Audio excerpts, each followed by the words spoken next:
And so I think a lot of times we are where we are financially because we don't know what we don't know. And we also say no, N-O, to what we don't know, K-N-O-W. And so what I would tell you, you need to do is get educated. We need to find out what is available for us. We need to understand what money can do for us. When I speak to certain multimillionaires, every time I'm blown away, like, I didn't even know that. I didn't even know that. How come I didn't know that? Okay. And so when you start getting around different circles of people, they talk different. Their money is moving different. The experiences are different. The books they read are different. And so I'm saying to you, and my job, I'm like, I need to bring it to the pretty people. I need to tell you what you need to be doing because this is how people get ahead. They're not just doing one thing they love. They have projects that they're working on that also are bringing in income that way. And so what we've been taught is just one thing going full force. Now, I do believe you should focus most of your energy on one thing to build it. Like I'm focusing on the 100s, building my social retail business, but I also speak. I also will be invited, to speak on Zooms and stages. I also love speaking, right? So that's another thing. And so it just depends. What's your main thing? And then you need to have other things in place. Do you believe this? Yes or yes? Put in the chat, Jerusha, that makes sense. So I just want to tell you, don't beat yourself up if you start a business, but you're like, entrepreneurship is not for me, because I'll tell you, I thought people were crazy when they said they didn't want to be an entrepreneur. I did. Initially, I was like, what you mean? You don't want to own nothing? So I didn't understand that. They really don't want the responsibility. Like they probably want to own something, like you invest in an apartment complex. You're just an investor. So you do own something. So there's different ways to be an entrepreneur. And I learned that over the years, when people just like, yeah, I just want to work for somebody else. I'm like, really? Your whole life till like 80. And so now I've realized that that's probably not what they meant. They just meant they don't want to build something from the ground up. And so for me, it was more about freedom. Until I found out about this freedom, I didn't know anything about this freedom that people have. Yes, freedom to think on my own, freedom to design my life, freedom to spend my time how I choose, freedom to solve problems the way that I solve problems. How many of you are a little dyslexic, or you have some, ADHD, you're a squirrel, like you start thinking about one thing, then you start thinking about another one, right? So you can process the way that you want to process. Freedom to create without permission, freedom to determine your wealth. And I didn't know about this freedom. And I had to continuously work on my mindset because it's easier to slip back into what's familiar. Okay. So in my transition from employee to entrepreneur, I had to retrain my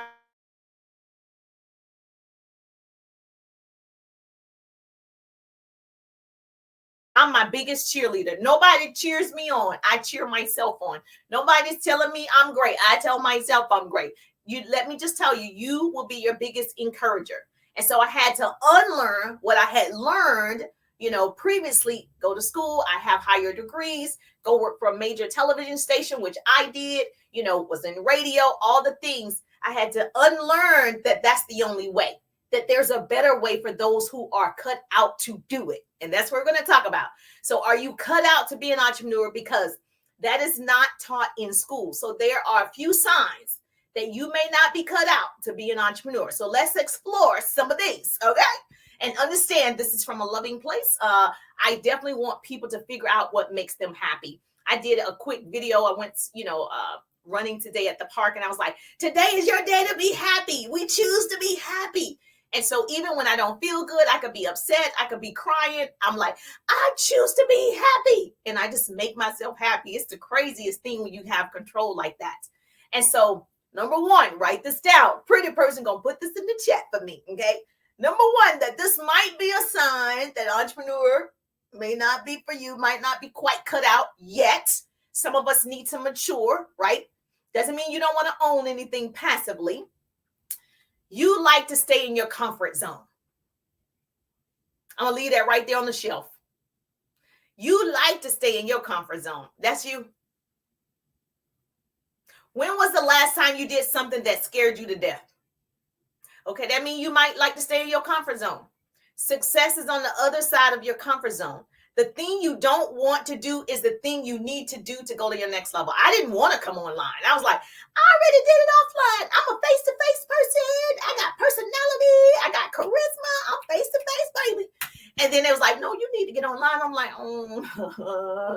I didn't want to, right? I was successfully building a business offline for years. And the transition to go online is scary. It's crazy. It's scary to get on here and talk publicly and hope you say the right words, hope you enunciate, hope you give a great message. Hopefully it's valuable, right? It's a lot of pressure. But I chose, like you could just make choices. I just say, oh, I choose to do it anyway. Right? So I'm going to be live. I'm going to show up. I'm going to be different. I'm going to be scared. Right? So if you like to stay in your comfort zone, you need to rethink this. So I could not stay in my comfort zone being 100% offline. Right? That was comfortable for me. When everyone is shifting to building businesses online. So successful people do what unsuccessful people will not. And I wanted another level of success. I was being drained in my first business. While I enjoyed and loved what I was doing, I was just like, oh, it's not working right now. It was working, then it wasn't working. It was working, then it wasn't working. And so I was just like, I'm tired of the roller coaster. And so I just decided you got to do it scared. So change is the law of life. Nothing is consistent but change. Okay. So a man will never reach their higher wisdom if he can't accept the pain of change. You will never reach it. And it is painful sometimes when you're doing something new. I relate to all of you. I'm like, it's scary over there. I've been through many struggles, building a business, a people's business at that, and continue to go through struggles. And I have to believe that if your path is more difficult, it is because of your higher calling. I believe in the 100. I believe it's going to be hundreds of thousands of people. I believe it. And so in order to have that type of vision, you're going to have a lot of things coming at you to stop you from pursuing that. If you heard me before, then you already know change is necessary to become more successful in anything. If you are willing to be uncomfortable, you might be cut out to be an entrepreneur. You're my people, okay? So that's one sign. Another sign is you're a procrastinator.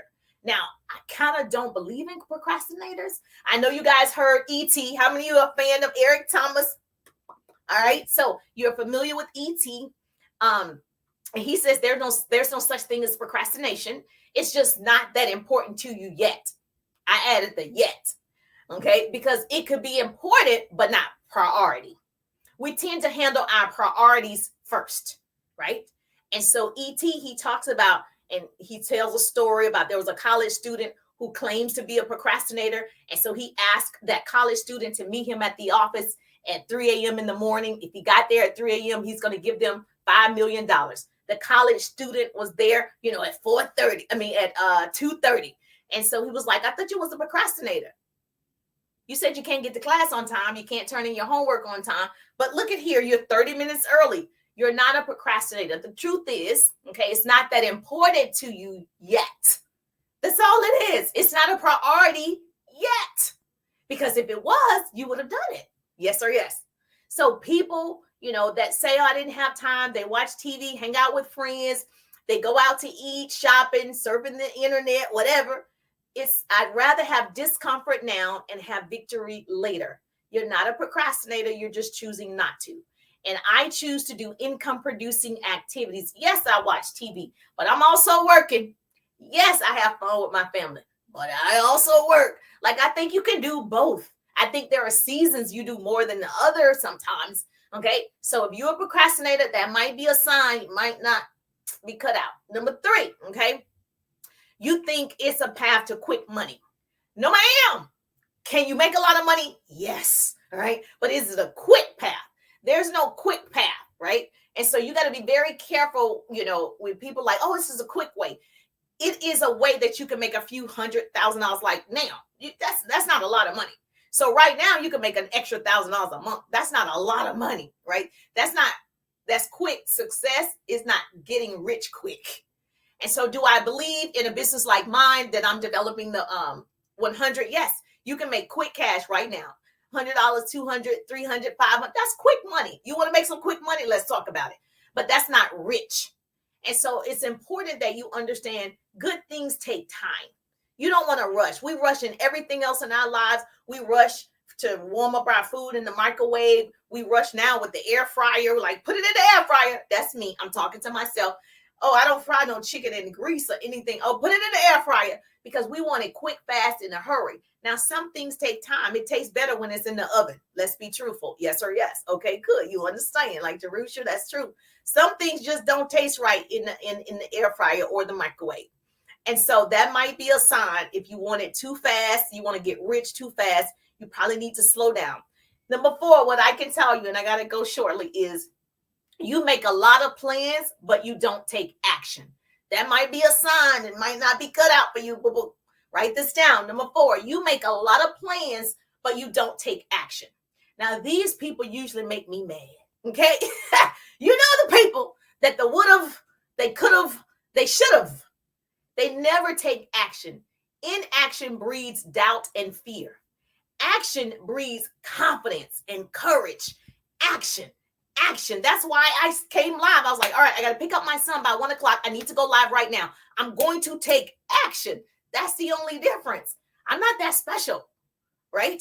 But I know what it's going to take for what I want. And I'm okay with doing the work. I think a lot of times we're not okay with doing the work. And work is a part of it. Okay.